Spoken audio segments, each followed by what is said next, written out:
ভালে আছেনে? মোৰ গা কিন্তু সিমান ভাল নহয় জানে, চৰ্দি লাগি আছে। বতৰ পৰিৱৰ্তনৰ কাৰণে সকলোৰে ঘৰত কিবা নহয় কিবা চলিয়ে আছে নহয় জানো। আজি মই কেটলি মুখত দিয়া পিঠাৰ ৰেচিপি এটা আপোনালোকৰ ওচৰলৈ লৈ আহিছোঁ। আজিকালি মাৰ্কেটতো এই কেটলি মুখত দিয়া পিঠাটো বিক্ৰী হোৱা দেখা যায় আৰু গৰম চাহৰ লগত এই কেটলি মুখত দিয়া পিঠাটোৰ কথাই বেলেগ নহয় জানো। সেইকাৰণে মই ৰেচিপিটো অকণমান বেলেগ ধৰণে আপোনালোকৰ মাজলৈ লৈ আহিছোঁ। কেনেধৰণে ৰেচিপিটো বনাইছোঁ আপোনালোকে অকণমান চাই যাওক আৰু একেবাৰে সহজভাৱে বনাবলৈ আৰু মই আপোনালোকক দেখুৱাবলৈ ট্ৰাই কৰি আছোঁ। আপোনালোকে চাই যাওকচোন ৰেচিপিটো মই কেনেকৈ বনাইছোঁ। আজি পিঠাটোৰ কাৰণে এয়া কেটলি চাওক আৰু এটা বেলেগ ধৰণৰ সঁজুলি বুলি কৈছিলোঁ যে সেইটো চাওক। এইটো এখন হেতাৰ দৰে হয়, এডাল দীঘল ঠাৰি এডাল থাকে, তাত খুব ধৰিবলৈ সুবিধা হয় আৰু এইটো বজাৰত কিনিবলৈ পাই, ইউটেনচিল দোকানতো আপোনালোকে কিনিব পাৰে। আৰু গজাল দি মাজত এটা চাওক এয়া মই ফুটা কৰি ল'লোঁ। ইয়াত বনালে পিঠাটো অতি সুন্দৰ হয় আৰু সহজ হয়। এয়া চাওক।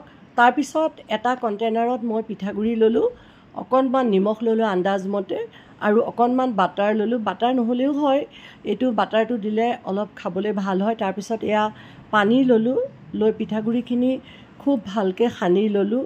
চাব যাতে বেছি পিঠাগুড়িটো লেপলেপীয়া নহয়, অকণ শুকান হয়।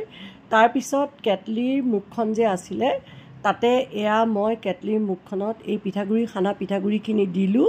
দি পেলাই এয়া মাজত মই নাৰিকল আৰু গুড় মানে মিঠৈ দি এয়া সানি লৈছিলোঁ। সেইখিনিও এই মুখখনত মই পিঠাগুড়িৰ মাজত দিলোঁ।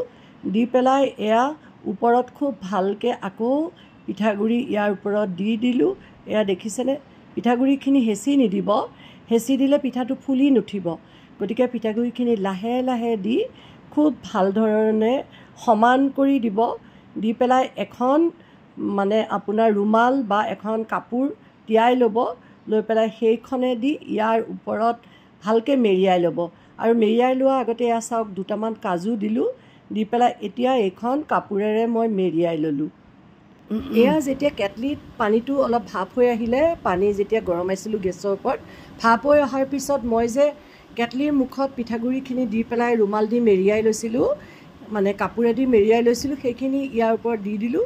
দি 15 মিনিটৰ পিছত এয়া পিঠাখন চাওক উলিয়াই আনিলোঁ। ভাপত হৈ গ'ল পিঠাখন, এয়া দেখিছেনে?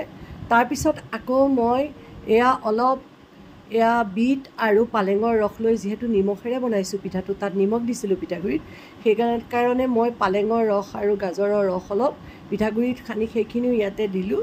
দি পেলাই আকৌ তেনেকৈ কেটলিৰ মুখত দি পেলাই তাৰো এখন মই পিঠা বনাই আপোনালোকক দেখুৱালোঁ। তাৰপিছত মই ক'লোঁ আপোনালোকক এটা সঁজুলিত বনাম বুলি। সেই সঁজুলিটো ল'লোঁ, লৈ পেলাই পিঠাগুড়ি অলপ দিলোঁ। হেঁচি নিদিব পিঠাগুড়িখিনি। পিঠাগুড়িখিনি ভালকৈ পাতি ল'লোঁ, লৈ পেলাই তাৰ ওপৰত মই নাৰিকল আৰু চেনি মিলাই পেলাই সেইখিনি মাজত সুমুৱাই দি ওপৰত এয়া চাওক আকৌ লাহে লাহে পিঠাগুড়ি দি দিলোঁ। এয়া দেখিছে? দি পেলাই একদম চাৰিও ছাইডটো সমান কৰি দিছোঁ লাহে লাহে আৰু ওপৰত অলপ টুটি ফুটি দি দিলোঁ, দেখিবলৈ ভাল হ'বৰ কাৰণে ওপৰত টুটি ফুটি দিলোঁ। দি পেলাই এয়া চাওক প্ৰেছাৰত পানী গৰম কৰি প্ৰেছাৰৰ হুইচেলটো খুলি লৈ সেই সঁজুলিটো প্ৰেছাৰৰ হুইচেলটোৰ ওপৰত দি দিলোঁ। দি পেলাই 15 মিনিটমানৰ পিছত দেখিব যে ভাপ হৈ পিঠাটো ওলাই আহিছে। এই পিঠাটো এয়া নমাই দিলোঁ। এয়া চাওক কি সুন্দৰভাৱে পিঠাখিনি হৈছে। এয়া মই কেটলি মুখত দি বনালোঁ, সেই সঁজুলিটোত বনালোঁ। এয়া আপোনালোকৰ আগত দেখালোঁ। আপোনালোকে এনেকৈ বনাই চাব, যিহেতু এইটো আমাৰ অসমীয়াৰ খুব সুন্দৰ পিঠা আৰু খাবলৈও খুব ভাল লাগে। আৰু আপোনালোকে এনেকৈ বনাই চাই মোক কমেণ্ট কৰি জনাব কেনে পালে, আৰু মোৰ চেনেলটোক এবাৰ ছাবস্ক্ৰাইব